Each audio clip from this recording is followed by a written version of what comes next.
tertúlia. Meu boa tarde aí para todos e todas. Hoje é dia 20 de dezembro de 2012, quinta-feira. O verbete é de número 2513. Ele tem 6 páginas, 45 logias e 11 máximos. O tema, política linguística da CCCI. A especialidade, comunicologia. Quem redigiu o verbete é a nossa professora Eliane, que está ali muito bem assessorada hoje. Agora, a definição. A política linguística da CCCI é o conjunto de princípios, objetivos, diretrizes e ações norteadoras para a planificação linguística terminológica e tradutoria ou tradutória da conscienciologia, com vistas à harmonização, normalização e fixação da terminologia científica do paradigma consciencial. Quer dizer, é todo um problema dentro da orismologia.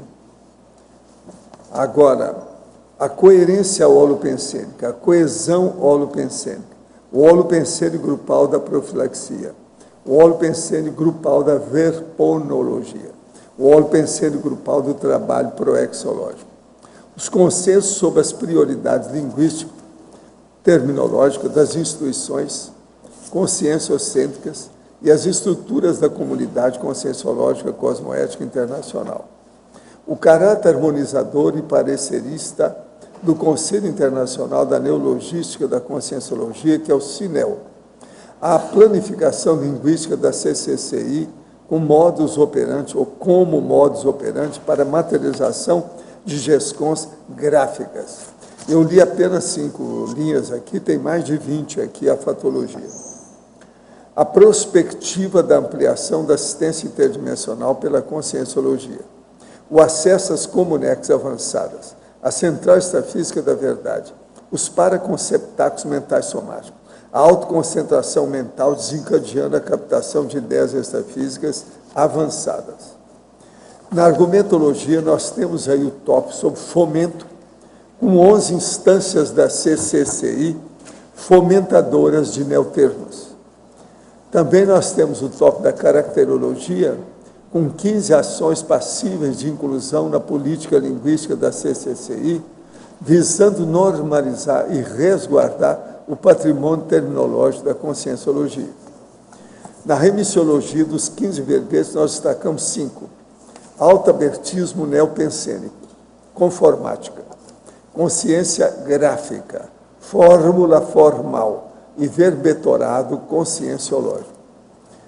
Frase enfática. A política linguística da CCCI objetiva nortear os rumos e a evolução linguístico-terminológica da conscienciologia e incluí-la nos principais bancos de dados lexicográficos do planeta. Você já reconhece a importância do uso e tradução da terminologia conscienciológica? Aceita o convite para debater a política linguística da CCCI? A bibliografia específica tem 7 fontes, a webgrafia tem 1 fonte. Agora, a mega-análise são 20 itens aqui com o João Paulo. Debate, diretriz, estratégia, fórum, instância. Referência, consenso, gestão, validação, documentação. Harmonização, normalização, organização, planificação e publicação. Sistematização, sociolinguística, neologia, comunicologia e socioterminologia. Agora, o verbete hoje do dicionário é antimordomiologia. O argumento é didáticológico. Ele tem 2 páginas aí e tem 58 itens para a pessoa ponderar os assuntos que nós debatemos. Agora, aqui, os questionamentos. Tenho 37 anos de idade e vou fazer outra faculdade. Mas essa semana eu comecei a pensar, a ter aqueles questionamentos primários. Qual a real vantagem de estar aqui? O que tenho? O que eu fiz? Qual o meu valor? Como está a minha vida? Não vivo como gosto. Estou com uma profissão que também não gosto, mas acho que mudando de profissão é algum começo. Será algum processo de mudança para melhor? Sem dúvida, sempre é bom. Reciclagem não tem idade. Pensa nisso. Reciclagem é qualquer hora, em qualquer lugar, de qualquer modo. É o processo da evolução. Então não deve ter idade, nem tempo. O professor conhece alguma boa técnica para ativamento do laringochakra? Ando um pouco insatisfeito com o meu comportamento social por conta de certo grau de timidez e insegurança. Poderia tecer esclarecimento a respeito disso, bem como ensinar exercício energético que melhora a minha sociabilidade? Não, o nosso problema aqui é um só. A gente coloca a pessoa, quando é igual a você assim, para aparecer e apresentar determinados cursos. Então, a pessoa tem que ter contato com uma plateia. Com isso, eles fazem pergunta, chateia a pessoa, ela é obrigada a falar e expor o processo. Agora, junto com isso, a gente fala para a pessoa ler mais, cuidar do mental soma, para melhorar o chamado auto-neuropoliléxico, ou auto-polineuroléxico, que são os dicionários cerebrais da pessoa. O que você tem do ponto de vista poliglótico? Isso aí também interessa demais no problema do laringochakra, devido ao processo da pronunciation, ou seja, a pronúncia, a conversa, a interlocução. Agora, outra coisa também que nós fazemos é aquela recomendação lá, ó, não desperdice o seu cérebro. Quando você vir para cá, fala, conversa, entre em contato com isso. Então, é muito importante aquela recomendação. No verbete do DAC, poderia aprofundar na página 41, holomaturologia? Sob amparadores, pensei que uma teoria das 3 S, a amparo quando existir sinceridade, seriedade e simplicidade. Sinceridade na hora de querer assistir, seriedade durante a assistência e simplicidade ao acompanhar ou pós-assistência. Estou correto nesse pensamento? Em termos. Esse negócio de simplicidade é bobagem. O problema da consciência era muito complexo, então fica tudo complexo com o passar do tempo. De modo que essa simplicidade aí, esse negócio de 3S não dá certo, não. O negócio, a consciência é mais complicadinha do que a gente pensa. Não existe consciência simples. Todas são complexas. O que varia é o percentual de complexificação. Agora, sobre a holomaturologia aqui. Na hora que os amparadores desafios fazem a triagem dos assistidos, eles estão colocando o assistente humano no meio. Afinal de contas, o amparador como assistente são carne e unha. Enquanto a consciência precisa receber muita gratidão dos outros, ainda não apresenta gabarito para ser admitida a assistência permanente e discreta de amparadores desafios. Ainda precisa de estímulo para fazer terapes? Você recebeu todos os aportes pareciológicos que precisa?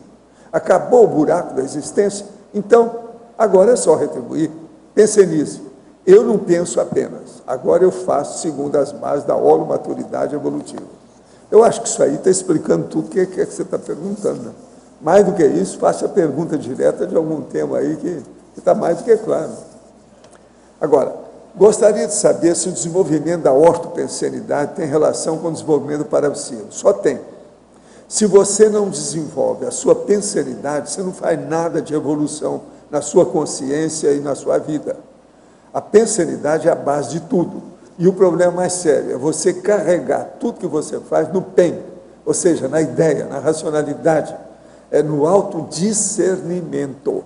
Sem isso não adianta. Boa vontade, boa intenção, o cemitério está cheio de gente que morreu prematuramente. Então, falta o problema na SOCIM patológica. Nós vivemos num grande hospitalão. O que falta é autodiscernimento. Pensa nisso. Esse autodiscernimento é a ortopensenidade que nós precisamos. Além disso, até que ponto existe relação ao favorecimento do encapsulamento do mental soma para a projeção do mental soma? Existe sim, e sempre a pessoa aqui, quando ela não tem ainda experiência, se ela vai ter projeção mental somática, sempre ela tem uma assistência. Ela não vai sozinha. Agora, para isso, a pessoa tem que ter feito muita assistencialidade. Então, por exemplo, começa com a TENEPS, trabalha com a TENEPS, que com o passar do tempo, o próprio amparador da TENEPS vai ajudar você a sair diretamente com o mental soma. Qual a diferença entre projeção do mental soma e cosmoconsciência? Cosmoconsciência é uma condição de ampliação da cosmovisão, da mundividência da pessoa a respeito do cosmos. Agora, projeção do mental soma, é a hora que você deixa o psicossoma junto com o seu soma e sai como se fosse uma bola de energia e vai ver as coisas. Então, isso é um processo de projeção que varia de projeção para projeção, de pessoa para pessoa. Agora, a cosmoconsciência é uma condição de expansão da consciência. Então, isso é diferente, não é a mesma coisa, não. Agora, no verbete do DSC, página 41, amparologia, o senhor poderia nos detalhar melhor o trabalho do amparador técnico, neuroectoplasmia? Como podemos auxiliar nesse trabalho? Se ele tem mais visão do conjunto que nós, por que nem ele sabe o que vai ser assistido? Sim, aí depende da situação e a condição que é. Agora, o neuroectoplasma é o mais brabo que tem para a pessoa usar. É preciso saber, a pessoa tem que ter muita infraestrutura dentro do processo, principalmente neurológico da vida dela. Então, vale a pena pensar seriamente nisso. Agora, outra coisa. Às vezes eles fazem pequena assistência através, por exemplo, do arco voltaico e usando o neuroectoplasma. Então, a pessoa vai ver que acontece alguma coisa na cabeça dela, o que ela tem. Outra coisa, quase sempre depois, eles vão fazer a pessoa dormir um pouco mais da carga horária de sono dela. Então, isso mostra que teve algum processo de neuroectoplasmia. Por quê? Ele pode defasar o processo cerebral. Então, é importante a recuperação depois disso. O neuroectoplasma, aquilo que sai diretamente das células nervosas, dos neurônios e processo mesmo cerebral, principalmente, fora a parte neurológica terminal do corpo, é o mais sério que tem em matéria de doação de ectoplasmia. Na cosmoeticologia, quais são os princípios do amparo extrafísico de função? Olha, os princípios que ele tem é o seguinte, ele sempre vai ajudar aquela pessoa que faz assistência aos outros. E ele ajuda dentro daquilo que a pessoa precisa mais. Com o passar do tempo, ela vai ficando cada vez mais desenvolvida. O amparador de função, ele é igual a consciência-tenepsista. Só que tem que ele se manifesta através do psicossoma direto. E a consciência se manifesta através do soma direto. Então, isso é uma diferença enorme a favor do amparador técnico extrafísico. Agora, com o passar do tempo, a tendência do tenepsista é se transformar num trabalho diário, constante, ininterrupto, e ele, então, quando chega nesse ponto, daí quase sempre 2 décadas, ele abre para uma auto-OFIEX, que é uma oficina extrafísica. Aí tudo muda, e muda também o amparador de função dele, que é um amparador do OFIEX é diferente. Agora, a verbetógrafa, professora Eliane, na Fatologia, página 17, final da 9ª linha, as escolas teóricas de terminologia, a soviética de Viena, de Praga e canadense, têm pontos em comum nos seus consensos, ou cada uma delas é um mundo à parte? Olha, elas têm pontos em comum, todas. Por exemplo, quando a gente fala da escola soviética, né, que o representante foi o Lott, nos anos 30, nós temos assim, a primeira iniciativa de sistematização do trabalho da terminologia, né, de registro. E assim, a gente vê que todas tentaram sistematizar. Mas assim, a soviética ela foi a mais rígida, né? E depois veio também a escola de Viena. Na verdade, a escola de Viena, ela deu origem à teoria geral da terminologia, que foi a primeira, organizada pelo pesquisador Wüster. Então, essa proposta que foi difundida para o Ocidente. A escola soviética ela ficou meio fechada, ela só apareceu para a ciência convencional no ano de 1981. Mas, assim, os pontos em comum é que elas queriam organizar as questões de sistematizar o registro dos termos técnicos. Esse que seria o grande ponto em comum dessas escolas, né? Porque se a gente for ver, o mais relevante nesse momento é a gente estudar essas escolas, mas tentar trazer esses conceitos aqui para a nossa realidade na CCCI. O conceito de política linguística, hoje, para nós é muito importante, porque nós trabalhamos com as ideias, e essas ideias elas são materializadas em forma de palavras ou expressões. Às vezes, a maioria das vezes aqui, a gente está falando de neologismos, que têm que ser registrados. Porque a conscienciologia hoje, a gente vê que está tudo muito calçado, né? Nós temos aqui o professor Valdo, temos a equipe de verbetógrafos, que já são uma pré-IC de verbetografia, e todo esse pessoal que está produzindo ideias, neologismos, GESCONs, está tudo muito azeitado, mas nós temos que pensar a longo prazo como que vai ser a conscienciologia quando a gente não estiver mais aqui. Então, a política linguística, ela vem assim, nortear as ações, planificar, colocar, inclusive, datas para elas serem feitas, da onde a gente quer chegar, né? Não, é importante a sua internacionalização. Você falou o soviético, Viana, Praga, canadense, e tem uma blusa chinesa. Então... Agora aqui, ainda na fatologia, final da 11ª linha. Qual o papel dos comitês de línguas do CINEL?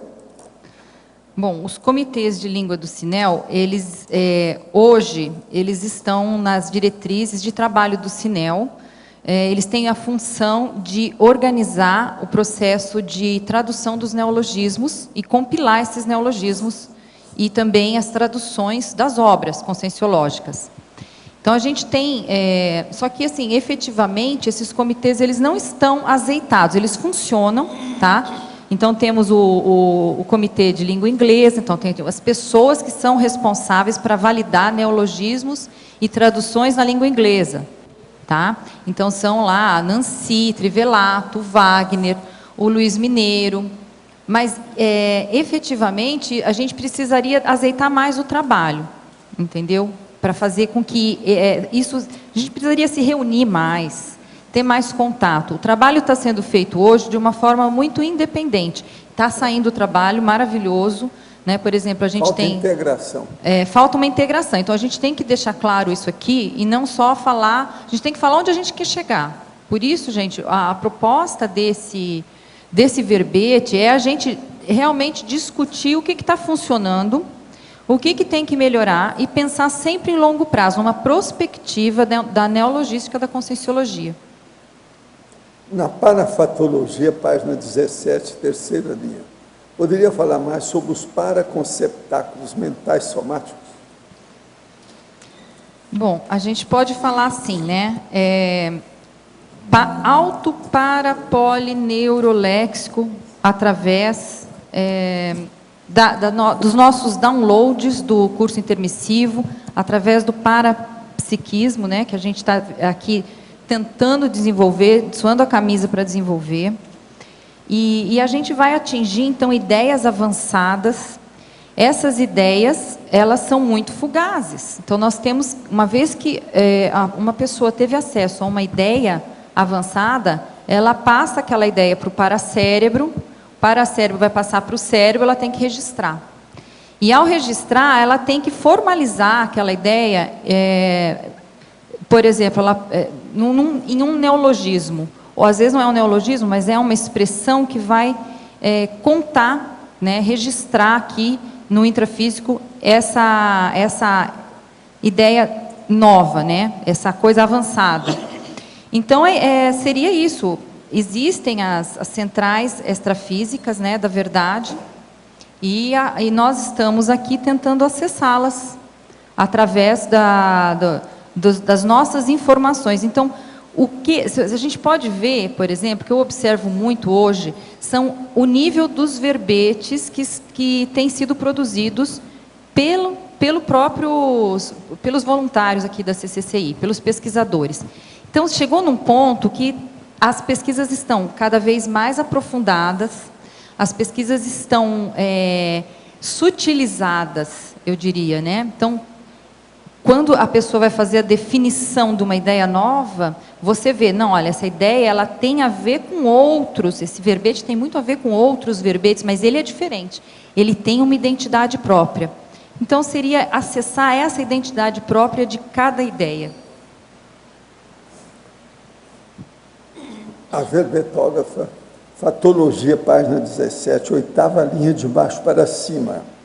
Os itens, a cosmoeticidade do antiprotecionismo conscienciológico e a ampliação do acesso aos conteúdos do curso intermissivo a partir da construção neológica. Poderia ampliar isso? Sim, o antiprotecionismo conscienciológico foi um verbete apresentado pelo professor Pedro Fernandes, né? E eu me espelhei nele, até fiz uma pergunta no dia, se o Sinel, com esse trabalho parecerista, estaria no caminho correto, porque você, ao fazer um parecer, você está julgando a produção científica de alguém. E, às vezes, assim, a gente tem que ser muito cauteloso para não fazer inferências, não mudar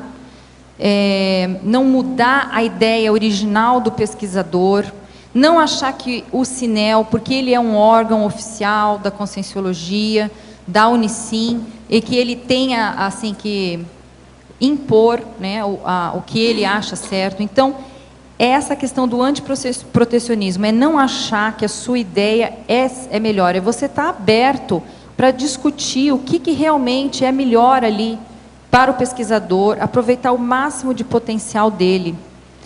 E assim, o acesso ao curso intermissivo é isso, é a gente buscar, acima de tudo, ser cosmoético, né, gente? Ser cosmoético, respeitar que, por exemplo, vem um pesquisador, ele fez curso intermissivo numa especialidade, e eu sou ali a parecerista do Sinel, eu não tenho conhecimento, às vezes, daquela especialidade. Então, o que eu vou fazer? Eu vou tentar debater com o próprio autor para eu entender o que ele quer fazer. E é isso que no Sinel a gente procura fazer. Nós fazemos as nossas reuniões, chegamos nos nossos consensos, fazemos um parecer e chamamos o propositor ali do termo e discutimos com ele. Falamos o que pode ser melhorado ali, sugerimos, e isso tem se mostrado um processo muito rico, porque nós aprendemos muito com o propositor e nós percebemos que fazemos assistência para ele, a gente recebe esse feedback. Então, eu acho que isso é honrar o curso intermissivo de cada um. Eu quero dizer para vocês, nós recebemos aqui esse livro em romeno. É a tradução do livro da Sandy Gustus, que é um guia prático sobre a experiência fora do corpo, etc. Tal. Agora, é o primeiro livro da Conscienciologia publicado na língua romena. Nós não temos outro, esse é o primeiro. E ele está muito bem lançado. Foi lançado agora, recentemente, em Bucareste, pela editora Livingston. Está muito bem boladinho o livro, igual o original dela, com todos os desenhos, ilustrações, tudo muito bem traduzido. Uma perfeição, sabe, a edição, muito boa. Interessante, agora, né, que a gente está falando de política linguística, um primeiro livro... Pois é, em romeno. Em romeno, gente, olha só, a gente tem que pensar, né? É o primeiro livro nosso. E está tudo bonitinho, aí bibliografia nossa, as coisas todas do Wagner, tudo direitinho. Agora, gente, eu queria dizer para vocês aqui sobre dispersicidade, que é uma condição seríssima que todo mundo está interessado. Você admite a possibilidade de atingir a dispersicidade ainda nessa vida humana? Agora, veja, esse curso, vocês têm que olhar que é agora no dia 24, ou seja, daqui 4 dias, é 24, 25 e 26, sexta, domingo, agora, próximo.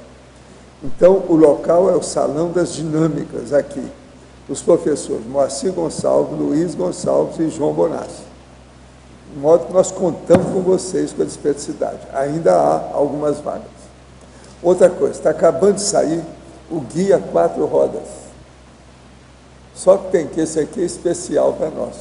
É só sobre Foz do Iguaçu, compras no Paraguai, na Argentina e por aqui. Então, aqui está falando sobre 50 hotéis que tem aqui.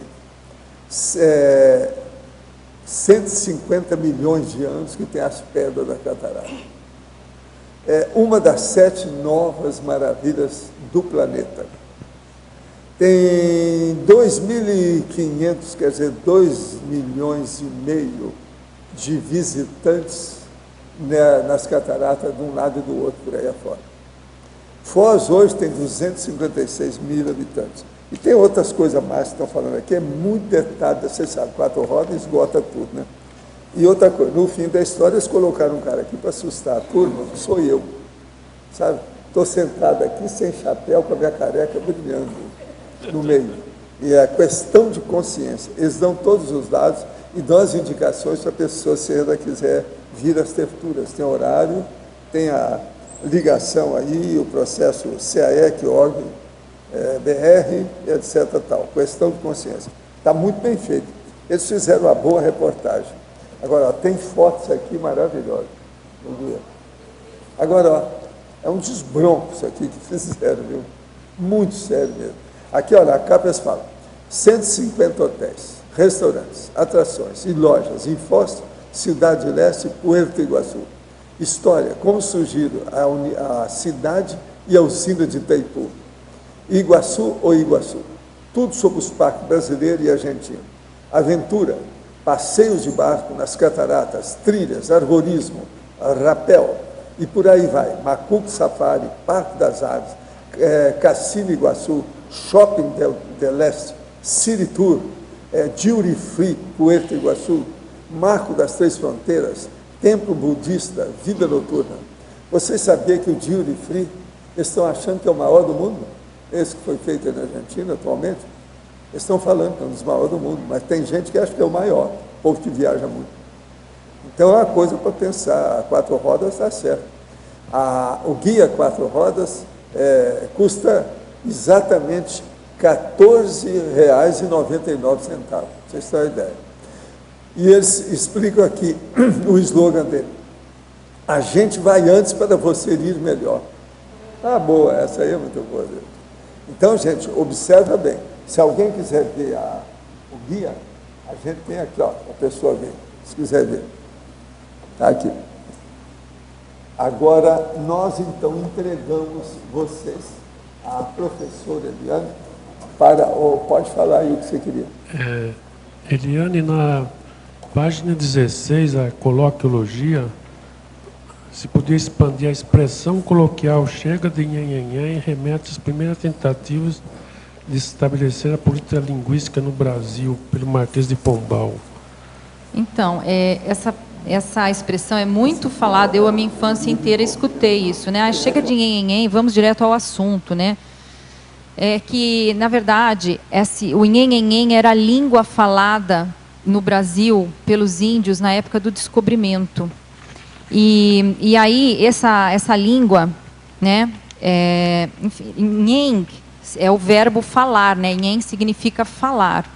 E aí, o Marquês de Pombal foi assim a primeira pessoa, né, primeira figura política a querer estabelecer uma norma, uma regra, ou seja, uma política linguística no Brasil. Então ele simplesmente impôs que quem falasse o nhenhenhen seria morto. Então foi uma situação foi drástico, porque isso a finalidade era impor a língua portuguesa e o domínio, né? O domínio da coroa portuguesa. E eles acharam por bem, né, fazer isso daí. E foi uma catástrofe, né? Enfim. E assim, o tupi, a língua tupi foi extinta, deu origem a 2 dialetos que hoje deram origem a 180 diferentes dialetos, né, indígenas que são falados no Brasil. E também, só a título de curiosidade, de informação, no Brasil se falam hoje 200 línguas, contando essas línguas indígenas, em comunidades de fala. Então, existe o mito, né, que o Brasil é um país monolíngue, né? Então, essa questão de fazer com que o Brasil seja monolíngue tem um interesse também por trás disso, né? De que todo mundo fala só um idioma, mas não, se falam 200 idiomas dentro do Brasil. E na fatologia, página 17, primeira, segunda e terceira linha, os consensos sobre as prioridades linguístico-terminológicas das ICs e estruturas da comunidade conscienciológica cosmoética internacional. Podia dar uma geral? Então, os consensos. Quando a gente fala de política linguística, a gente fala em consenso. É impossível, por exemplo, o Cinel, né, nós somos 4 voluntários, 4 conselheiros hoje, aqui dos conselheiros de língua portuguesa, é impossível que a gente, com a melhor boa vontade, se reúna e faça uma política muito bem escrita, mas que seja só feita a quatro cabeças. Não. Tem que ser um consenso entre as instâncias produtoras de neologismos e produtoras de neoideias, da CCCI. E essas instâncias vão discutir quais os problemas que se quer sanar, o que se quer, aonde se quer chegar, como que vai ser, por exemplo, as questões tradutórias, quem vai definir e decidir o termo a ser validado como oficial daquele idioma. Então, esses consensos têm que ser feitos no grupo, têm que ser debatidos.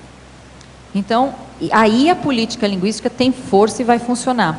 E outra coisa que o Calvé, né, Louis Jean Calvé, que ele fez esse livro aqui, né, As Políticas Linguísticas, esse é um livrinho bem interessante, porque ele fala de ações de política linguística ao redor do mundo, diversas ações.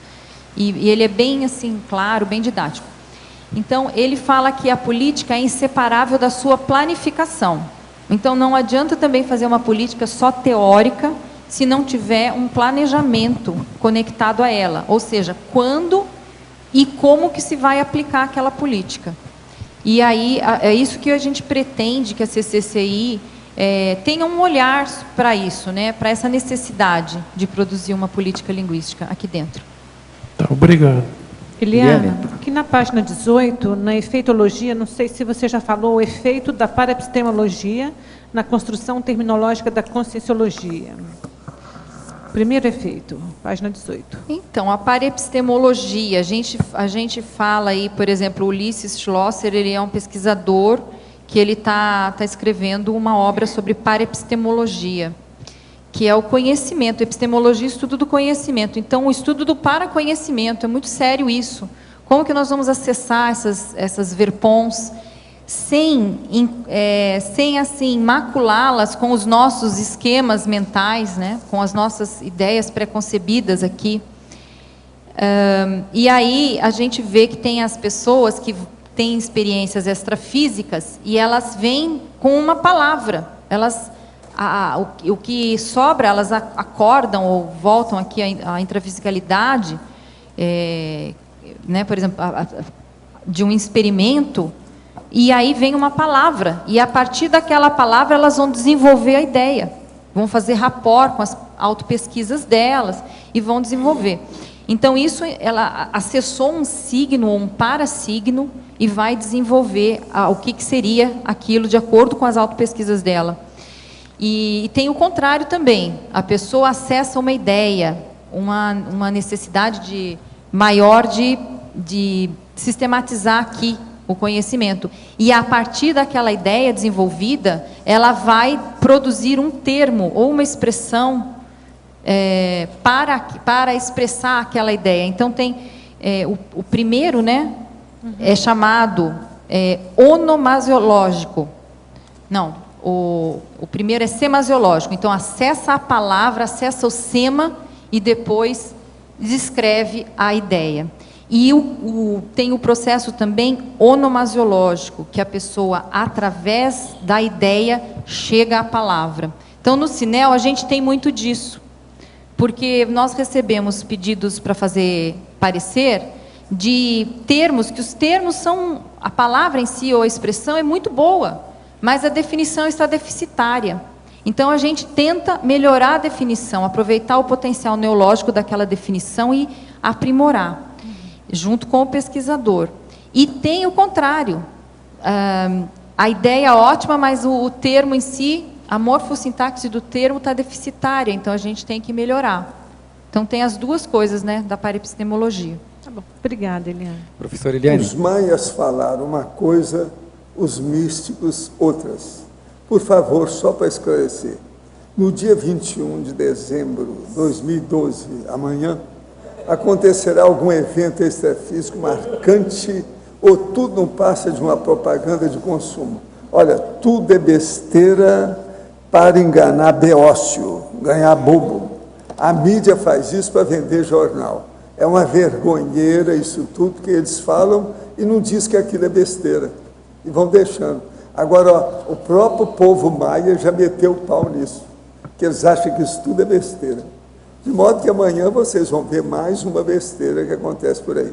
É igual aquele negócio do fim do mundo, que o cara levou todo mundo lá para o estado do Rio, no interior, e centenas de pessoas foram lá e começaram a olhar o céu, porque ia acabar o mundo. E depois não acabou nada, voltaram tudo frustrado, com a cara de tacho, para casa. Amanhã vai ser a mesma coisa. Já uma porção de gente já ganhou dinheiro com essa história. Então, tudo é exploração. Abra o olho. 21 de dezembro, exploração pré-natal. Letra B aqui, professor. Dicionário, página 42, complemento, preferenciologia. O senhor amplia aí. Eu tenho percebido que realmente é isso que o senhor falou aqui. Muita gente chega bem desconectado. O senhor amplia um pouco, hein? Obrigado. Não, o que eu falo aqui é o seguinte: o amparador extrafísico, a rigor, nunca assiste a uma consciência só. Se a consciência ilustre entender isso, vai mudar o modo de ver as coisas. Ele sabe que assistindo um, está assistindo a muitos. Por isso, eles têm de dar preferência ou privilegiar cosmoeticamente quem assiste os outros. A melhor coisa que você faz é ajudar quem ajuda os outros também. Seja amparador ao modo do amparador extrafísico. É lógico, se puder, porque boa parte quem chega por aqui não está nem conseguindo ficar em pé. Se deixar, cai. É isso que nós estamos querendo falar. Você entendeu? Então vamos imitar o amparador aquilo que a gente puder. Agora, para você, Eliane, ciclologia, página 18, final da primeira linha. Gostaria que expandisse o ciclo proposição neológica, envio ao CINEL, emissão de parecer, revisão terminológica pelo propositor. Então, esse ciclo ele é bastante comum na vida do CINEL. Até hoje a gente fez 170 pareceres. E é assim que funciona, né? A pessoa ela envia o termo, definição, sinonímia, antonímia e exemplo de uso. E também a especialidade. Se a pessoa tem uma pesquisa já mais adiantada, no caso de um verbete, pode enviar também, isso aí ajuda a gente fazer a análise neológica. E a gente escreve, né, a gente debate entre os componentes do CINEL. Se nós não somos conhecedores profundos daquela área, daquela especialidade, a gente chama o próprio pesquisador, às vezes temos os consultores também de determinada área, nós chamamos para nos ajudar a entender melhor, né, o que se quer dizer, e a gente escreve o parecer. Antes a gente faz também um trabalho de pesquisa, né, a gente pesquisa se aquele termo já existe. Tem termo que a gente sabe que não existe, mas a gente pesquisa na internet, na bibliomática, todas as publicações da Conscienciologia, que a gente acessa através do HoloServer, e a gente emite um parecer baseado no quê? Por exemplo, na motivação. Aquele termo, ele é motivado, tem necessidade dele? Existe uma lacuna denominativa dentro da CCCI, dentro da Conscienciologia? Ele vai ser útil à ciência, ao pesquisador? E como é que está a morfossintaxe do termo? A ortofonia, o termo apresenta cacófato? A ortofonia é agradável? Vai pegar na comunidade? A definição está clara ou não? O termo, ele assim, explorou o máximo o potencial neológico dele? Ou podem ocorrer problemas também? Por exemplo, o termo pode ser uma expressão pseudoterminológica, aquela que parece que é neologismo, mas não é. Então, muita gente acha que se colocar a palavra consciencial ou evolutivo junto a um termo, que virou neologismo, está dentro do paradigma consciencial, e não é bem assim. Então, a gente pensar em expressões, por exemplo, dupla evolutiva, tem todo um conceito por trás disso. Então, a gente também vai ver se há equívoco semântico ou denominativo. Às vezes a pessoa usou um prefixo que ele não corresponde ao que a pessoa quer dizer, um prefixo ou um sufixo. Então, tá errada a palavra, tem que rever. E se o termo está conciso, se a definição está concisa e inteligível. Então, é mais ou menos por aí que a gente debate. Outro problema que a gente vê nessa questão de parecer é, por exemplo, quando tem um pesquisador e ele coloca muito o autoengrandecimento dele através da definição. Então, ele quer valorizar aquela especialidade.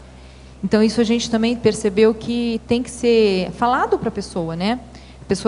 A ideia ela é boa por si só. Ela não precisa falar no termo que é essencial, que é espetacular. Né? Então, tem algumas coisas que são excessivas.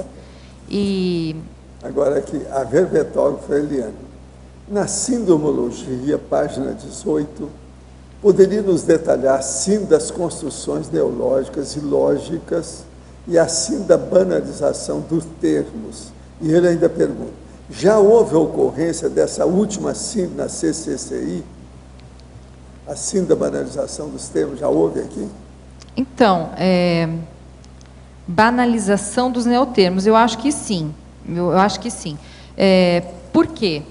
Muitas vezes a gente faz um curso, nós fazemos uma dinâmica parapsíquica e a gente acessa ideias muito interessantes que poderiam sair de lá um verbete. Até eu falo isso por mim mesma, eu já acessei, eu tenho uma listinha lá de possíveis verbetes. Então, termos que mereciam ser desenvolvidos, que seriam úteis para a pessoa ou para a própria ciência. E a gente banaliza aquilo, né? Então, as pessoas, é a questão que tem a ver com a síndrome da dispersão. Você banaliza uma ideia de ponta que você acessou, que o amparador estava ali com tudo para te passar, aquele insight, e aí você desperdiçou. Você, às vezes, nem sequer anotou. Então, isso eu acho que pode ser evitado. A síndrome da superficialidade é a pessoa que pega um termo, né, o propositor pega um termo maravilhoso, super profundo, e ele escreve 1,5 linha, às vezes 2 linhas, para definir um termo. Então, também não pode ser assim tão objetivo demais, né? Chega a ser superficial. E tem a síndrome das construções neológicas e lógicas. Atualmente, o Cinel não tem recebido muito termo complicado, mas no começo assim, dos pareceres, nós recebemos alguns propositores, eles criavam termos que não estavam de acordo com a morfossintaxe da língua portuguesa. E isso dificultava bastante, né, para a gente entender o termo, entender a definição. Então, a gente precisou também dar esse feedback para os propositores.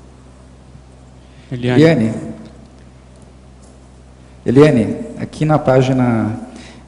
deixa eu só fazer um comentário aqui. Você comenta, pelo menos em 3 oportunidades no verbete, sobre a expressão proteção. E na página 17, na 8ª linha de baixo para cima, na fatologia, que já foi comentado sobre a cosmoeticidade do antiprotecionismo conscienciológico. Isso. E na página 19, na penúltima e última linha, você comenta a respeito da necessidade de planificar ações protetoras do corpus terminológico da ciência das ciências.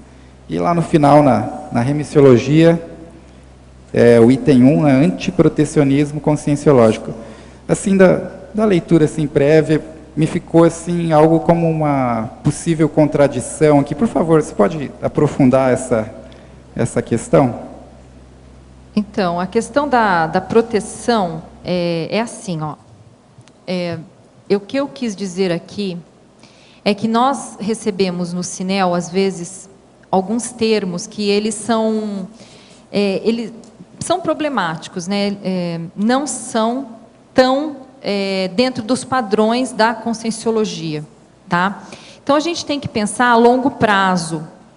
E se nós pensarmos que a conscienciologia está em plena expansão, e a quantidade de países do mundo que já temos lá unidades de conscienciologia, né, de unidades da conscienciologia, da IAC, no caso, e outras, então nós temos que ver que a qualquer momento pode surgir aí uma pessoa, uma comunidade, um grupo, que ache que está fazendo conscienciologia e pode deturpar as ideias. Nossa preocupação é alguém usar o nome conscienciologia e produzir ideias ou ter comportamentos assim anticosmoéticos, entendeu? E aí isso macula toda nosso esforço de ter um padrão, uma linha de procedimento, tanto de assim de comportamento, de conduta mesmo que a gente procura ter, né? Tanto é que hoje nós temos aqui acariações, há muito tempo, né? Não é hoje. Nós temos as acariações, a gente tem as coisas muito às claras, as coisas são muito expostas, né? Para que as pessoas, para que todos tenham assim uma linha cosmoética a seguir. Então isso pode acontecer, sabe? Eu esqueci o teu nome, é Rui, né? Rui.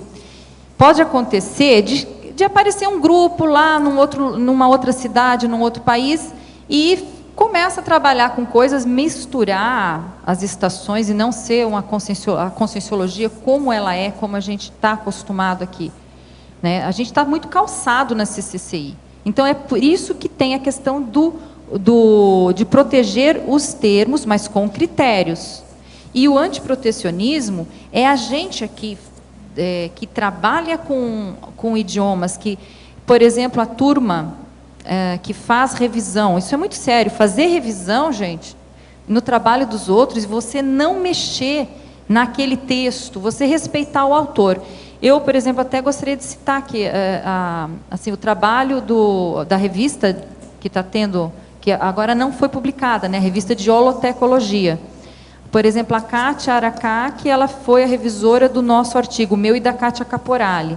E ela tinha um cuidado tão grande de fazer a revisão que qualquer palavra que ela ia mudar, por mais que parecesse simples e pudesse ser um sinônimo e ela pudesse mudar, né, porque ficaria melhor no texto, menos repetitivo, alguma coisa assim, ela tinha aquele cuidado de falar com o autor, de perguntar se ela podia mexer no texto. Então, isso é um respeito que é proteger mesmo o patrimônio da conscienciologia, que é a terminologia. Tá? Não é a questão de... Eu não vejo, assim, antagonismo, não, Rui. Eliane, parabéns pelo verbete, muito, muito rico. Eu queria te perguntar algumas coisas, começando na fatologia, página 17. Se você puder, mais ou menos... nona linha, finalzinho da nona para a 10ª linha, falar um pouco dessas escolas, dar uma geral nessas escolas, principalmente a escola soviética de Viena, Praga. Então, essas escolas, elas foram surgindo assim, num crescendo, né? O que eu estudei é que a escola, da soviética e a escola de Viena, elas foram meio simultâneas, e até o pesquisador da escola soviética, ele se inspirou no Wüster, que é o propositor da teoria geral da terminologia, que se insere ali na escola de Viena. Tá. Você está falando, essas escolas então são mais terminológicas mesmo? São, da ciência convencional, tá? Então, o que a gente vê? É que, assim, a escola de Viena, ela propôs a TGT, que é a teoria geral da terminologia, que trabalhava mais termo, a palavra. Eles se preocupavam em pegar a palavra, analisar a palavra gramaticalmente e fazer uma definição daquela palavra. Então, elas e também buscavam a univocidade. Termo, conceito. Um termo, um conceito. E isso eu acho muito, muito relativo, você fechar tanto assim. E a questão também, eles não consideravam muito o contexto. Então, essa é a crítica a essa escola. Mas a gente tem que ver que foi a primeira iniciativa de organizar o estudo, então ela é muito importante. Aí veio a escola de Praga, que foi um pouco mais flexível, né? E assim, ele começou a considerar assim, o termo dentro da linguagem, dentro de um contexto. Tá? O principal representante é o Drost. E aí ele buscava normalização das línguas de especialidade. Normalizar é diferente de normatizar. Normalizar é tornar harmônico, diferente de você impor, né? Impor algo como o melhor. Uma lei, né? E aí teve a escola canadense. A escola canadense fez surgir a socioterminologia, que então ela já considerava todo o contexto social, falante, qual o objetivo daquele termo, considera a variação. Então, a gente vê que na conscienciologia quase não se vê variação, mas tem alguns termos que existe variação linguística, né? Por exemplo, o termo holochakra e energossoma, tá? E tem outros, né?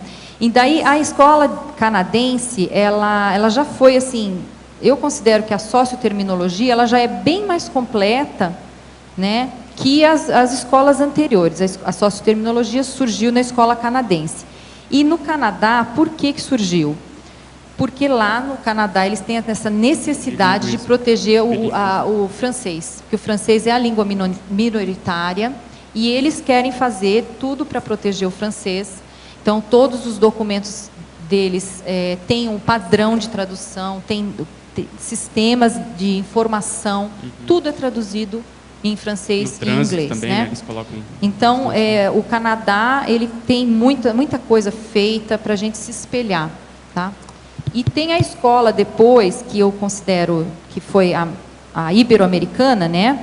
Que surgiu mais fortemente nos anos 90, que é a escola ibero-americana, criticando bastante a TGT, a Teoria Geral da Terminologia.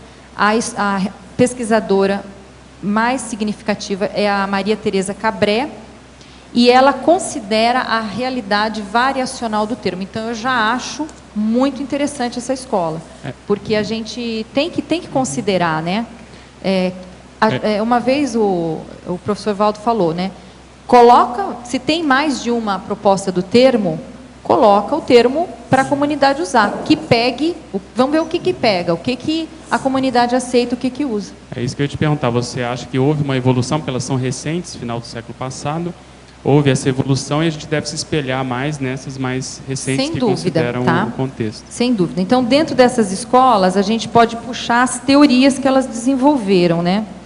Então, tem a TGT, que eu já falei, a socioterminologia da segunda escola. Aí, a teoria comunicativa da terminologia, é a TCT, essa foi proposta pela Cabré, da escola canadense. Então, essa eu acho muito completa, muito boa. E assim, vamos dizer assim, eu achava que o trabalho nosso da conscienciologia estava mais ligado a essa escola da teoria comunicativa da terminologia, TCT. Mas hoje tem uma outra teoria, que é a teoria sociocognitiva da terminologia, que pelo que eu li esses últimos dias aqui estudando para o verbete, eu estou achando que a teoria sociocognitiva da terminologia, que foi proposta pela Rita Temerman no ano 2000, ou seja, bem recente, é a que tem mais a ver com nossos trabalhos, porque ela fala muito das palavras. Eu vou ler um pouco para vocês os pontos principais dessa teoria, tá? É que as palavras são o combustível que impulsionam o poder da criação da mente. As palavras têm o poder de variar ao longo do tempo. E elas também têm o poder de transferir o conhecimento de um usuário para o outro. Elas têm a faculdade de oscilar sutilmente quando revelam diferentes facetas e nuances da experiência. Tudo isso a gente que é o trabalho que a gente faz.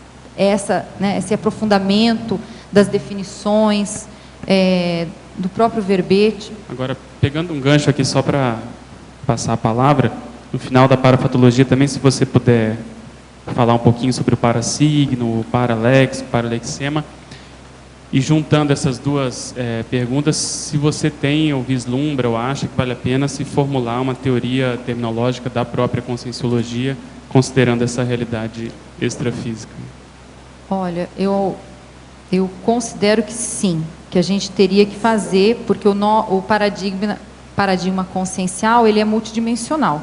Então, aí nós já temos essa variável que é imensa, tanto é que a gente fala aqui de parasigno, né?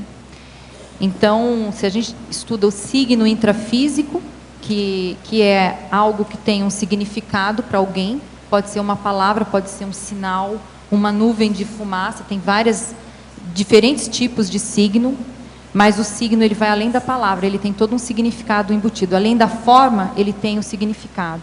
Então, e o parasigno? por exemplo, eu acho a coisa mais super importante a gente estudar como seria essa comunicação no extrafísico. A gente está numa dimensão e a gente mudar de dimensão através de um pensene. Então, como que é isso? Para manter a lucidez. E acessar essas ideias de ponta, ideias mais avançadas, é tudo através do parasigno, né? São parasignos, são ideias que às vezes a gente chama de vem a ideia em bloco. Então é muito sério. E lembrar que tem um processo pictográfico, né, o parapictográfico, que se utiliza extrafisicamente, que de algum modo pode ajudar a embasar essa quando ideia. a gente fala aqui da parafatologia, dá muita vontade de conversar, de debater, porque é fantástico, né?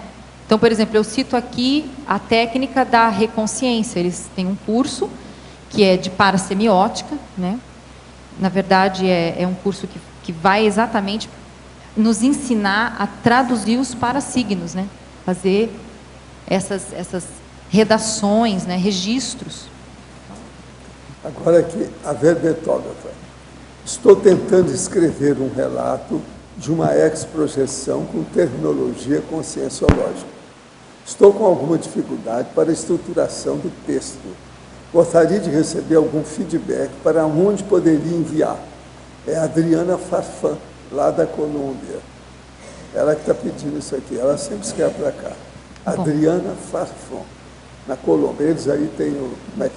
Então, olha, então o primeiro passo é você se desreprimir e escrever do jeito que você quiser, a primeira redação, sem se preocupar com correção, se está bem escrito. Você escreve a experiência, não deixa passar nenhum detalhe, registra as suas sensações, as suas impressões, de uma forma detalhada. Depois, você poderia passar por uma etapa de fazer uma pesquisa do que já se tem escrito sobre isso, sobre exoprojeção. Inclusive, pegar no livro Projeções da Consciência, que o professor Valdo tem alguns relatos que ele fala de essas projeções em dimensões mais avançadas, para ver se você consegue, inclusive, descrever melhor a sua própria experiência. A partir daí, você pode ver se é possível você detectar ideias novas e neologismos. Dentro da tua própria experiência, deve ter coisa que você pode transformar em uma palavra só, um novo termo, né? Algo que você viu no extrafísico que não tinha aqui. E você poderia submeter os termos neológicos e as definições para o Sinel. A gente não costuma, nós não fazemos revisão de texto, certo? A gente poderia, assim, eventualmente, informalmente, te dar um retorno, te dar um feedback desse seu texto. Mas o nosso foco é o parecer neológico. Tá? Mas estamos à disposição para receber o seu texto, para a gente fazer assim, uma primeira discussão. Eliane, à sua esquerda, aqui em cima. À sua esquerda aqui no B. Parabéns pelo verbete aí, tá bem informativo, bem bacana. Eu queria fazer uma pergunta, Eliane, em relação ao seguinte: o que você vê, ou se o Sinel tem, ou o que você já sabe, já conhece, do ponto de vista de política ou orientação para a tradução das obras escritas da Conscienciologia para o inglês? Tradução escrita mesmo. Como é que funciona esse processo? Então, tem os comitês de língua do Sinel, que, na verdade, conforme eu falei, eles estão mais no papel hoje, mas eu penso que em algum momento a gente vai integrar mais essa turma, e a questão da língua inglesa parece ser a mais premente agora, a mais necessária. E o que a gente tem hoje? Nós nos baseamos, assim, fizemos até, você participou, né? Você, Otto, Jeffrey, a gente compilou algumas diretrizes para tradução, tá? Então, eu vou apresentar para vocês essas diretrizes para a tradução de textos conscienciológicos, né? Principalmente de termos, né? Então, a ideia era deixá-los em português quando possível.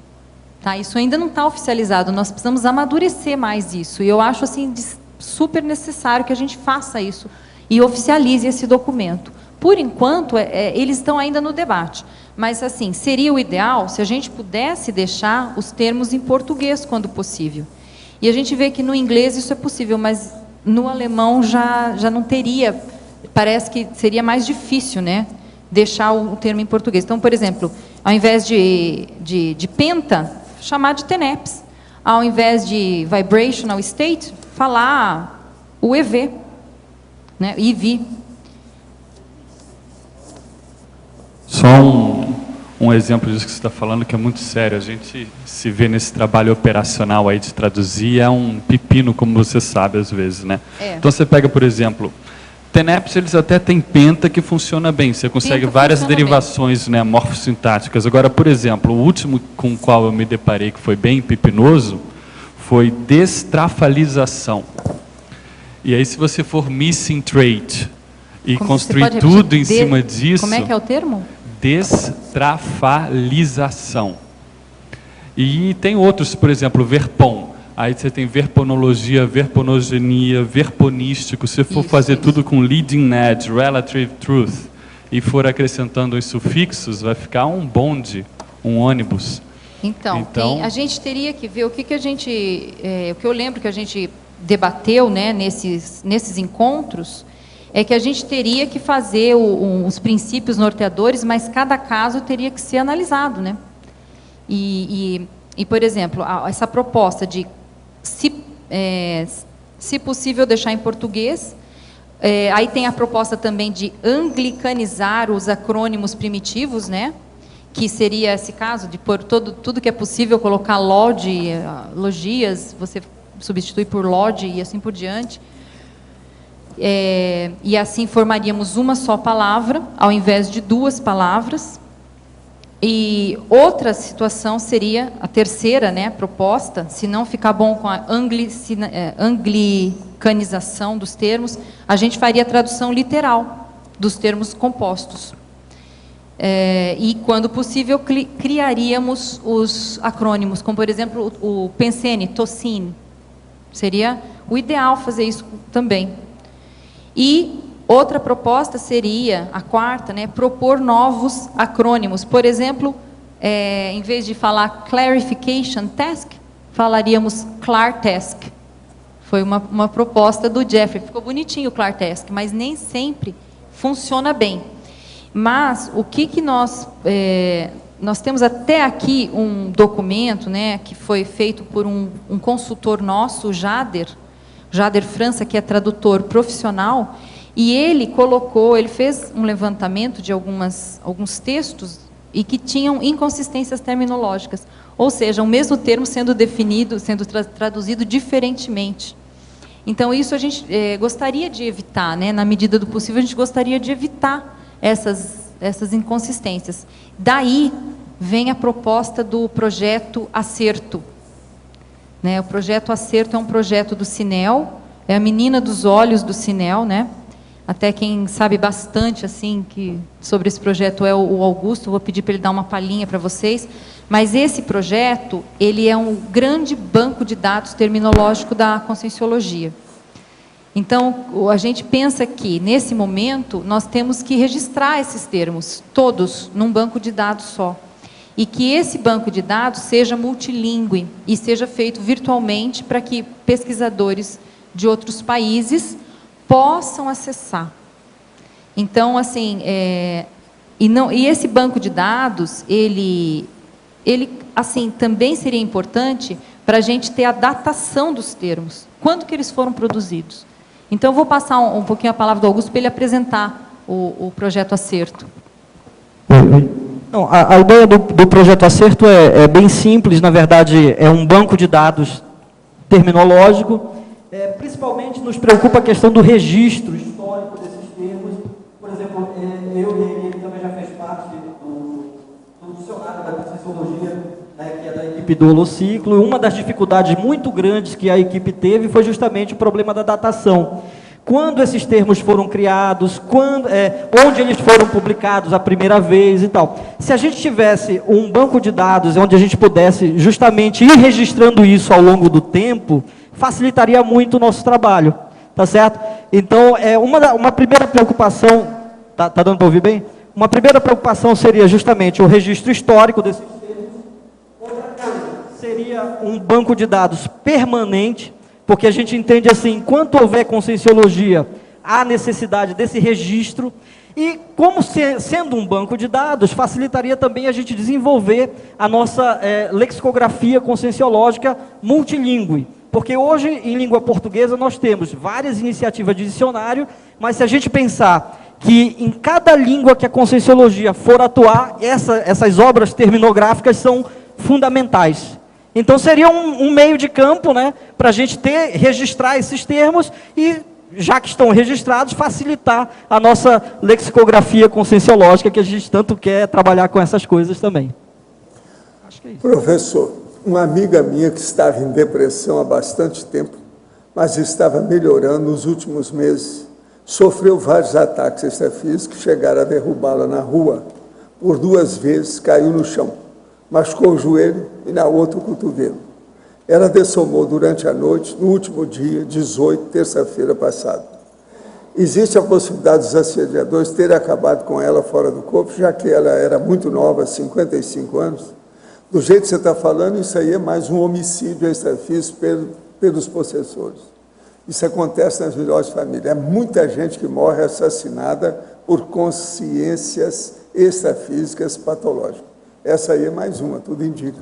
Se ela estava andando, estava mais ou menos bem com 55 anos, isso aí às vezes... Agora, o médico vai lá e dá a causa-morte, às vezes, aquilo que eu estava falando hoje de manhã, pneumonite, alguma coisa nesse sentido, uma crise cardíaca, alguma coisa nesse sentido, e fica por isso. Mas não, eles aí vampirizaram a dona e houve a falência geral dos órgãos na hora. E essas coisas acontecem nas melhores famílias há milênios na história da Terra. E isso ainda vai acontecer muito tempo, porque o povo não entende nada do processo de possessão intraconsciencial e extraconsciencial. O negócio é muito sério. Tem que falar muito nisso para as coisas melhorarem devido ao parapsiquismo. A população de Israel está com baixa taxa de natalidade em um nível de que a população irá diminuir. Isso seria feito da Reurbex e esses judeus estariam sendo transmigrados? Por que no islamismo ocorre o contrário? A população islâmica cresce. Não, isso não tem nada a ver diretamente com o processo de transmigração. Agora, tem que ver com o processo da ressoma com os réus. Está nascendo muita gente por aí. Então, o islamismo está nascendo muita com os réus no meio. Tanto que eles não ligam para a vida, usam o processo de homem-bomba, gestante-bomba, menino-bomba, mulher-bomba, uma vergonha total, uma loucura total. E outra coisa, eles acham que vão para o paraíso. Na hora que a pessoa soltou a bomba, vem um anjo e leva a pessoa para o paraíso. Tem um livro que chama o processo do Apocalipse, Apocalipse Now, que eles falam o caso de 2 rapazes que vão ser homem-bomba. O que acontece com eles até o fim. E lá um cara sempre estava falando com o outro para mostrar para ele que nada, é uma beleza, você vai para o paraíso. Você morreu, na mesma hora vem um anjo e leva você. Se for 2, vem 2 anjos, um leva cada um. É assim. Então, é uma ilusão total, absurda que tem nisso tudo aí. Agora, a população de Israel está com baixa taxa, que é problema de planificação de família deles, é processo cultural, o negócio todo. E no islamismo é a mesma coisa, tem muita gente porque eles querem ter mais filhos, o processo deles é esse. Agora, a verbetógrafa, qual o significado da sigla SINEL? Aí, está na página aqui, ele não leu. É só falar que tem aqui a página. Conselho Internacional de Neologística da Conscienciologia. Não, está na página 17 aqui, fatologia, 3ª e 4ª linha, está lá. Ele não leu. No verbete do DAC, página 42, poderia ampliar o item intermissiologia. Aqui o problema é o seguinte, a maioria das pessoas não tem amparador extrafísico porque legiões de indivíduos não foram ou não fazem assistência a ninguém. Somente pequena minoria de consciência tem o curso intermissivo pré-ressomático. É um amparador extrafísico na atualidade, e o amparador extrafísico na atualidade da Terra, nesse ano base 2012, o número de intermissivistas e de telepsistas, no entanto, vai aumentar cada vez mais, daqui para frente. Chegou o momento evolutivo para tais conquistas. a partir de decisões superiores dos responsáveis pelo controle da evolução do planeta. Assim caminham as demarches da evolução planetária nessa era da Reurbexologia. Quem comanda isso tudo é o macromecanismo multidimensional interassistencial. Agora, lembre-se, o processo mais sério é sempre esse. Quer ter um amparador, procure assistir os outros. Você encontra com o amparador junto com o assistido, de modo que pondera bem o que você está fazendo. Professor Valdo, Sim? por gentileza aqui no ar, naquele caso em que a senhora foi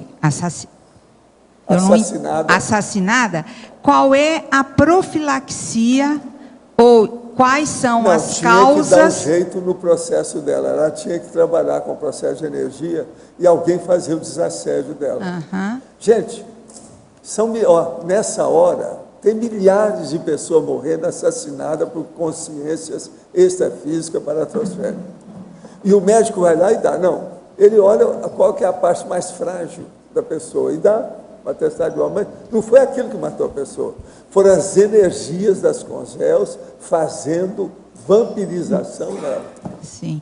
Isso acontece de todo jeito, gente rica, pobre, de todas as etnias e raças e etc. Tal, no mundo inteiro. Eliane? Isso vai continuar muito tempo, porque o povo não entende nada, como eu estou falando, desse processo de assédio, desassédio, vampirização extrafísica. Então, muita coisa ainda vai acontecer.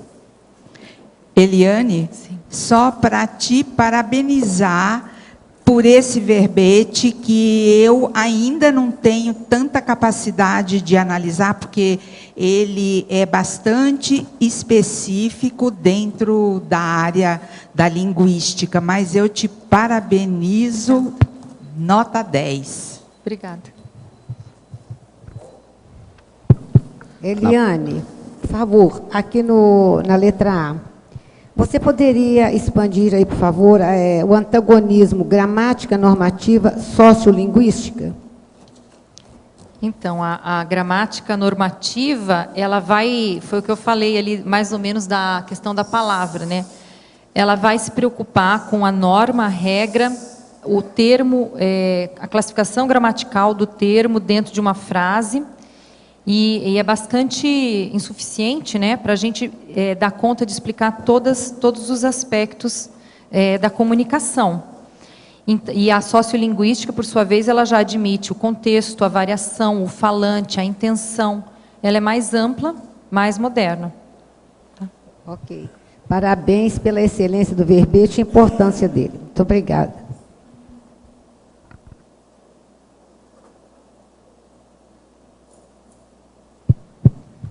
Professor Valdo, aproveitando então um tempinho, hein? Ali na página 41, holomaturologia, na hora que os amparadores extrafísicos fazem a triagem dos assistidos, estão colocando o assistente humano no meio, né?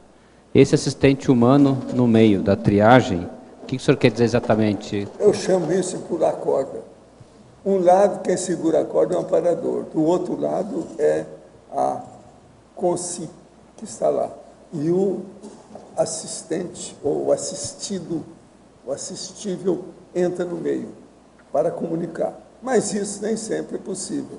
Mas então o que se passa? Quem comanda o processo mesmo é a energia, o ectoplasma da consci.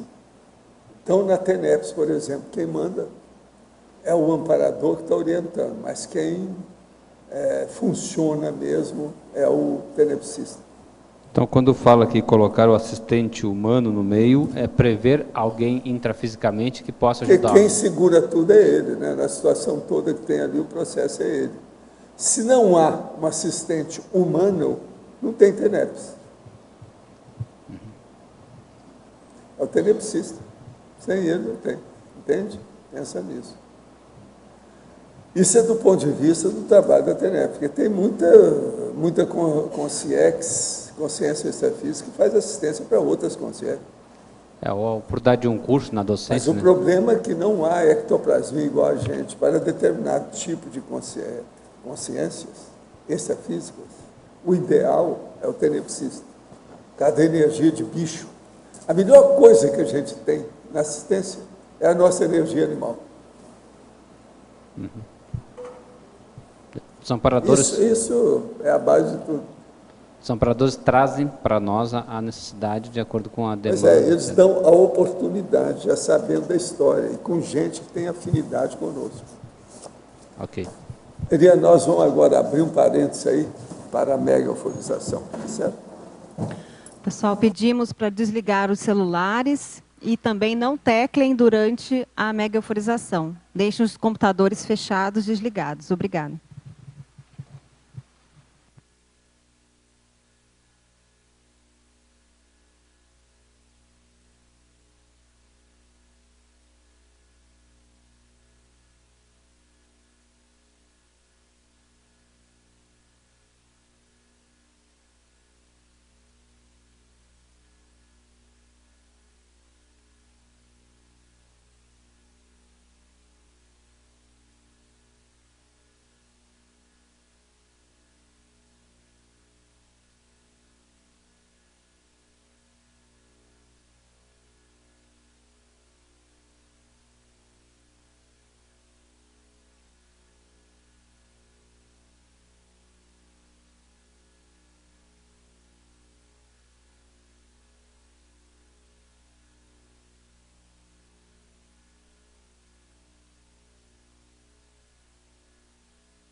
Então, como é que foi aí com você, Jaci?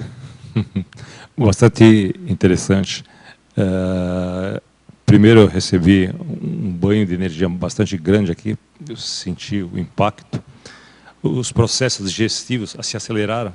Tá? Eu senti todo aqui movimentar. E os ouvidos também ficaram aquele zumbido no ouvido, percebendo que a energia estava passando através de mim. Foi bastante interessante e uma experiência bastante gostosa. Mas você está passando bem agora, está bem, né? Sim, estou bem. E você, como é que foi, Maria?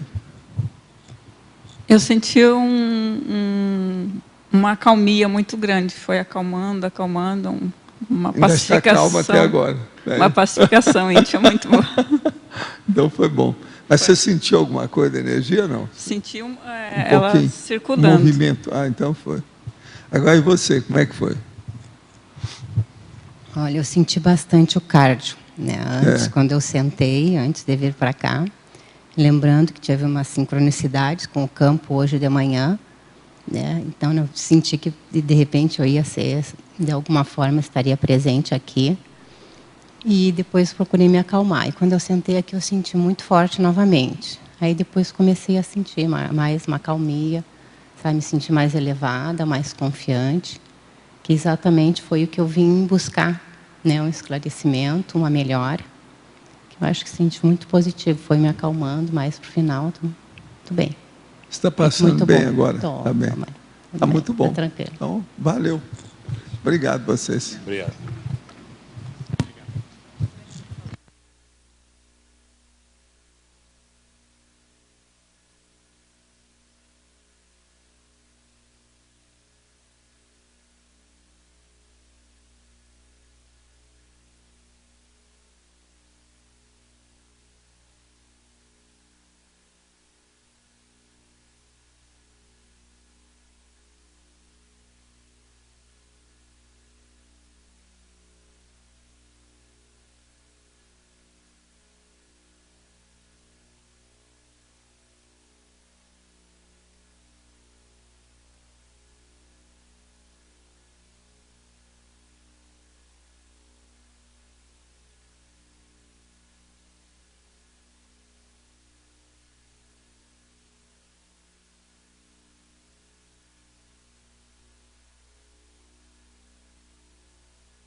Então, como é que foi lá, Edson? Logo que eu sentei aqui, professor, eu tive uma pressão muito forte na cabeça, muito forte. E ela persistiu por tempo maior, para cerca de um terço do tempo. Aí diminuiu um pouco e foi para o cardio, mas foi de uma fórmula.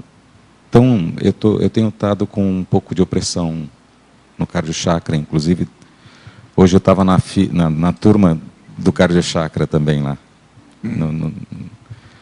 E agora me veio uma euforia muito grande, que quase eu chorei aqui. Mexeu muito, muito mesmo, Você muita tá energia. Bem agora, então. Ele está bem calmo agora. Então tá bom. E como é que foi você, Mauro? Como é que tá? Pega aí. Um campo muito intenso no começo, né, da megaforização. Com o passar do tempo, comecei a sentir na região do umbilicochakra, né, um processo digestivo bem acelerado. Nenhum outro campo tinha sentido isso. Esse campo aqui, ó, eu instalei muitas vezes lá no ITA. Você sabe que o nosso amigo é do ITA. Então, você está em casa. Você está passando bem aí agora? Muito bem, muito bem. No final, deu para perceber uma energia bem intensa, de forma contínua. Praticamente no corpo inteiro. Valeu, muito então. bom. E como é que foi você? Bom, logo que eu cheguei ali na poltrona reservada, me deu uma excitação no umbilicochakra, uma ansiedade, mas quando cheguei aqui ela passou, e logo do início da prática eu senti um arrepio aqui entre as orelhas, na base do crânio, como fosse, sentindo o fluxo de energias. Em seguida eu senti um balonamento nas palmas das mãos, e um leve formigamento também, né? Você já trabalha com energia, né? Já há algum tempo? Os exercícios básicos de energia, né? Eu estou me preparando para começar a TENEPS ainda. Tá. Inclusive é a razão de eu estar aqui nesse período, né? Também senti novamente o umbilicochakra, e em seguida pensionizei qual seria os meus amigos esquecidos, né? Que teria a incumbência de ajudá-los. Aí eu senti um calor intenso no frontochakra, na testa, ficou bem aquecida, e essas percepções elas perduraram simultaneamente até o fim do exercício, né? O balonamento das mãos, o aquecimento na frontochakra e o arrepio aqui na nuca. Você está se sentindo bem agora? Estou sentindo bem, um pouquinho mexido aqui, né? Tranquilo. Então tá bom, vocês estão ótimos, a gente pode juntar. Se precisar de energia, vamos dar um jeito aí. Tá certo? Obrigado, hein, gente. Valeu.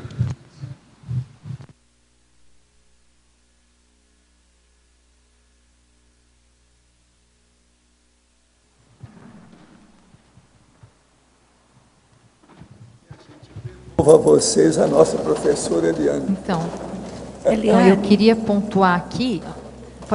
Tem alguma pergunta? Na página 20, você fala de 15 ações.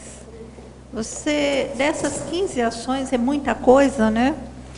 Mas o que você acha assim, que é mais emergencial, que precisaria estar fazendo? Eu acho que é o banco de dados. O banco de dados. Que o banco de dados é a compilação, número 2. Não, a número 2 aqui são os manuais técnicos, né? Bom, enfim, eu acho que é o banco de dados que tem que ser, obviamente, informatizado, que vai ajudar em tudo, né? Na documentação, né? Vai ajudar na questão da pesquisa internacional, da tradução, inclusive da gente acompanhar os termos que têm variações, e os pesquisadores vão poder acessar de longe das suas próprias residências esses termos, e teremos a datação, como o Augusto pontuou, tá? E até eu gostaria de pontuar também que a conscienciologia, gente, não tem só termo neológico, tem estilos neológicos também. E a gente teria que registrar arrumar uma maneira de registrar esses estilos. Temos manuais que registram. Por exemplo, o estilo verbete, né? A enciclopédia da conscienciologia, ela foge à ciência convencional, né? A tudo que tudo que a gente aprendeu de coesão e coerência textual, que tem que ter o parágrafo, o tópico frasal e a conexão, a ligação entre os parágrafos. A enciclopédia é diferente e ela é extremamente coerente e coesa. Então, é um estilo neológico de texto. Outra, né, tem a técnica da enumeração, a técnica da ideia-linha, a própria escrita conscienciológica, o dicionário de argumentos da conscienciologia, o DAC, que é totalmente inovador, o estilo que apresenta os argumentos. E tem uma técnica que eu quero pontuar aqui para vocês, que é a técnica do glossário neológico. Essa técnica foi proposta pelo Ulisses Schlosser, a partir de uma obra que ele está escrevendo, que é uma obra sobre paraepistemologia. Então, ele, ao escrever a obra, ele escreveu uma grande quantidade de neologismos, definiu esses neologismos, e ele resolveu fazer um glossário neológico só da paraepistemologia. E essa técnica, ela foi tão bem aceita que ela assim foi adotada pela Editares, e nós já temos um livro publicado com essa técnica, que é o livro do Tony Muscoff, Autenticidade Consciencial. Então, se vocês pegarem no verso, todos os termos neológicos da obra dele estão lá. E isso é muito importante, porque os pesquisadores, os novos escritores, ao estarem produzindo suas obras, chegar um momento de compilar os neologismos, defini-los, para a gente colocar isso, inclusive no banco de dados. Nós vamos ter a datação certinha. O Ulisses fez uma técnica de adicionar um índice neológico a uma obra, né, que é uma técnica que a gente no Cineo apoia, acha muito interessante. E só uma parte em relação ao banco de dados, assim, o nosso principal gargalo, eu estou vendo o Adélio ali, o pessoal da turma da área de informática, dá uma força para a gente construir esse banco de dados, que assim, informaticamente não parece ser uma coisa tão difícil, mas eu acho que vai ajudar muita gente e muitas coisas que a gente possa fazer depois, aí, ao longo do tempo, em relação à nossa lexicografia conscienciológica. Acho que é uma ferramenta simples, mas que pode ajudar muita gente em relação a essa questão. Eliane, aqui à direita. Na página 20, né, o item 10, uma dessas 15 ações, a internacionalização, organização de glossários terminológicos em vários idiomas. Existem traduzidos em quantos idiomas e quais seriam os critérios para participar, né, caso tenha interesse em trabalhar com tradução desses glossários? Nós temos vários glossários, mas eles ainda são muito pequenos. Esses glossários foram produzidos pelo pessoal da IAC, pessoal que são os falantes nativos dos idiomas, eles já estão produzindo os glossários. E isso, enfim, nós temos um material sobre isso, né? Em japonês, por exemplo, já existe alguma coisa? Em japonês, eu não tenho, né, mas já deve existir, porque o Wagner e a Nancy foram dar cursos no Japão mais de uma vez, então eles devem ter pelo menos o básico, ou uma explicação, alguma coisa assim, devem ter. Qual que seria o critério para trabalhar com isso, caso tenha interesse? Tem o livro Retrocognições, traduzido para o japonês, né? Então, de repente, era bom você dar uma olhada. No Holociclo tem, ali na coleção encadernada, em frente à mesa do professor Valdo. Dá uma olhada lá para você checar.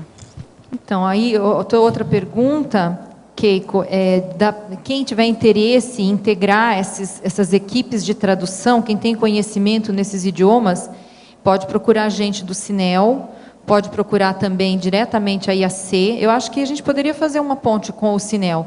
E a gente encaminha, porque eles precisam se tem alguém que tem conhecimento e disponibilidade de tempo para trabalhar em tradução, é fantástico isso.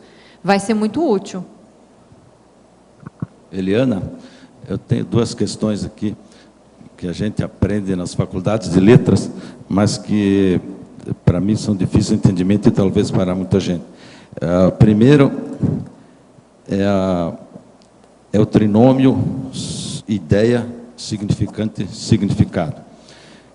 E o segundo é o crescendo palavra sintagma, especialmente a sintagma que para mim é indigerível. Então, assim, a questão do signo linguístico, né? Ideia, significante, significado. Então, tem a ideia, aí você vai dar uma forma para ela, que é o significante, a palavra, que você, ou o termo, né, técnico, que representa aquela ideia aqui no intrafísico. E o significado é o próprio conceito, é tudo que ela significa e ao qual área do saber que ela pertence. Seria a questão do signo linguístico aqui, um resumo. E qual foi o outro que você perguntou? Crescendo palavra sintagma. Então, a palavra é que às vezes a gente vê que fazer às vezes um sintagma, né? Tem o sintagma nominal, o sintagma verbal, às vezes ele expressa melhor, você expressa melhor uma ideia em 2 palavras ou em mais de uma palavra do que em uma palavra só. Então, isso a gente analisa no Cinel termo a termo. Tem situações que você consegue expressar em uma só palavra, o que seria o ideal. Por exemplo, proexis. Então, ficou uma palavra só, a gente consegue entendê-la. E outras não, outras, dependendo da ideia, você tem que ter mais de uma palavra. Então, a gente chama de sintagma, né? Eu não sei se é essa a sua dúvida, não, mas eu acho que o sintagma, ele é inevitável para a comunicação. É o mesmo que expressão verbal, expressão verbal ou nominal, sintagma é de 2 ou mais palavras, que tem um significado só. Então, às vezes a gente prefere até as próprias traduções, né?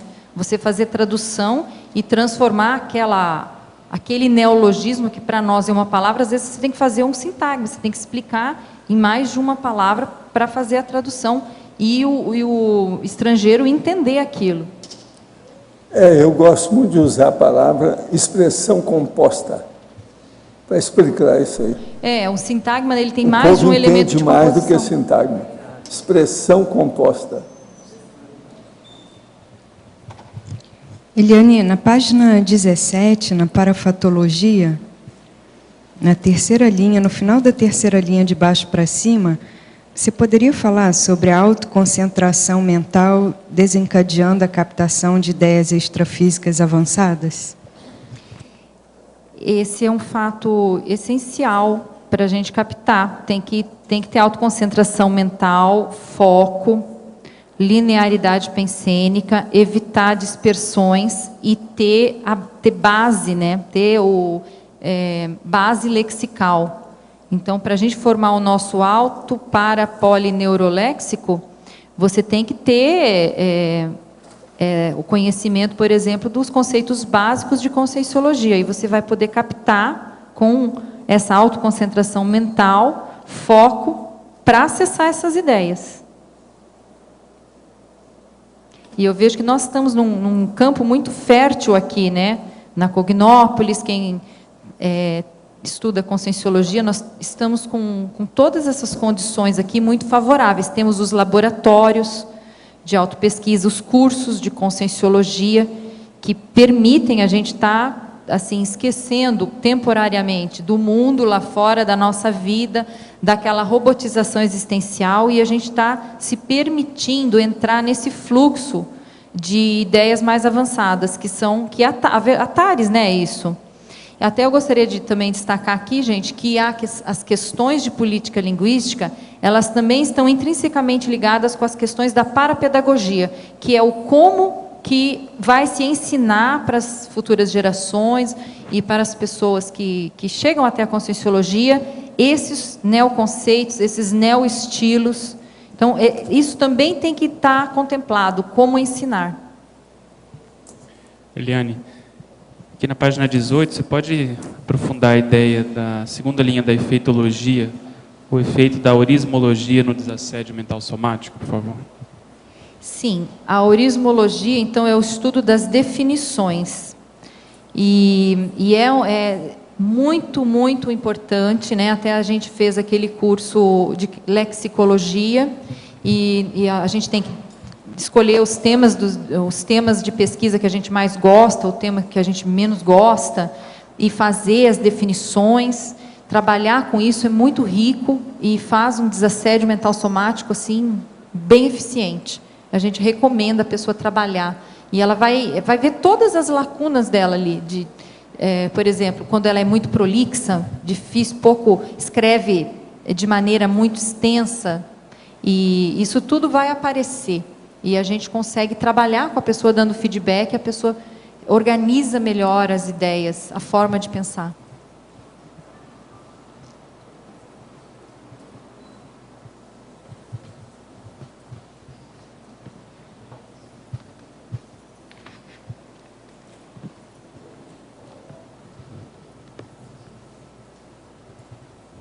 Então, e a gente tem aqui, gente, por exemplo, o acervo terminológico da Conscienciologia hoje ultrapassa 7.000 termos. Segundo as informações que eu obtive com a Lourdes, que é coordenadora do dicionário, da equipe de neologística do Holociclo, que vai publicar o dicionário, eles não vão publicar todos os termos produzidos pelo professor Valdo, mas, vamos dizer assim, os principais, né? Então, dá 6.787 termos. Assim, exatamente. Se não aumentou mais nenhum, né? É mais ou menos isso. Mas a gente sabe que ultrapassa 7.000 termos. E são termos que são utilizados. Então, o grande, assim, seria... A gente já pode ver que muitos desses termos já são usados no nosso dia a dia. Com o dicionário, eles vão passar a ser parte do acervo da língua portuguesa. Isso é muito sério.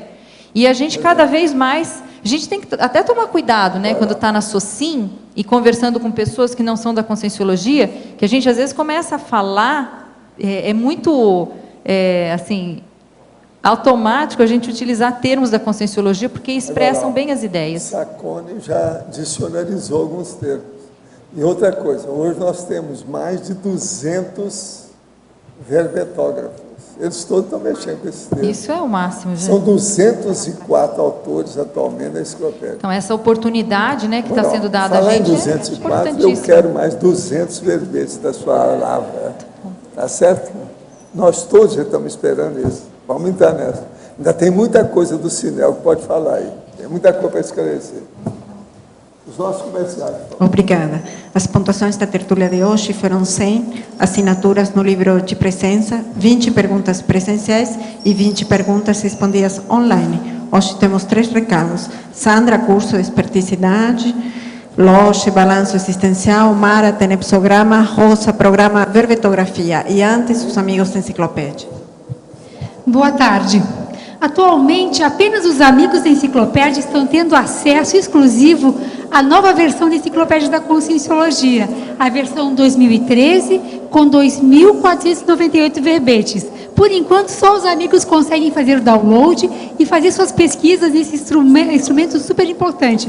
Em breve haverá o CD que a Editares vai lançar, mas por enquanto só os amigos têm esse privilégio. Claro que isso não é o mais importante é que os amigos são mantenedores, são amparadores, né, intrafísicos da produção da Enciclopédia da Conscienciologia, através dessa contribuição anual que mantém toda essa estrutura aqui tertuliário, com os verbetes que são entregues diariamente de forma gratuita a vocês e que qualquer pessoa no mundo acessa a tertúlia online. E também o Holociclo e a Holoteca, que são fundamentais. Então, a gente convida vocês a se tornarem amigos da enciclopédia.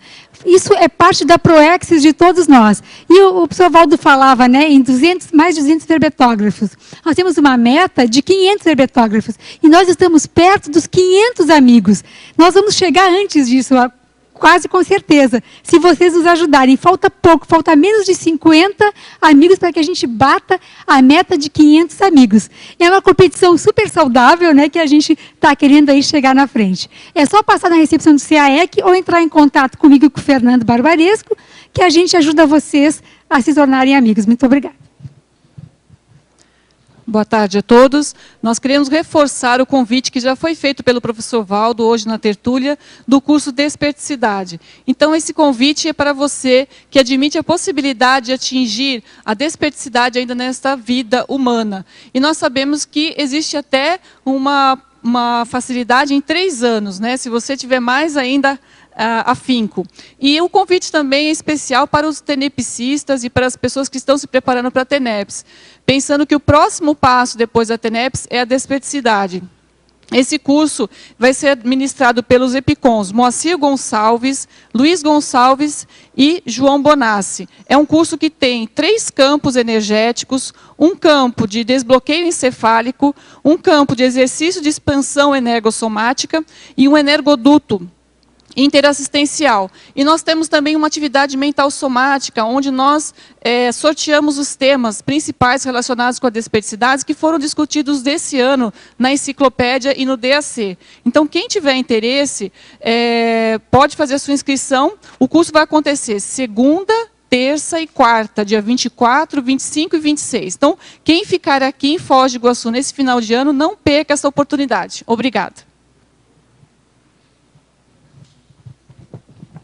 Pessoal, boa tarde. Gostaria aqui de convidá-los para o curso Balanço Existencial, que ocorrerá no próximo ano entre os dias 9 e 12 de fevereiro, portanto, 2013. A proposta do curso é ajudar a pessoa a fazer um balanço da sua vida, um inventário dos seus acertos, erros, conquistas, realizações, e a partir daí estabelecer um saldo dos resultados que vem obtendo na vida, para, na sequência, elaborar um plano de ação, as metas que quer alcançar nos próximos anos, no intuito de ampliar, melhorar a performance dentro da PROEX.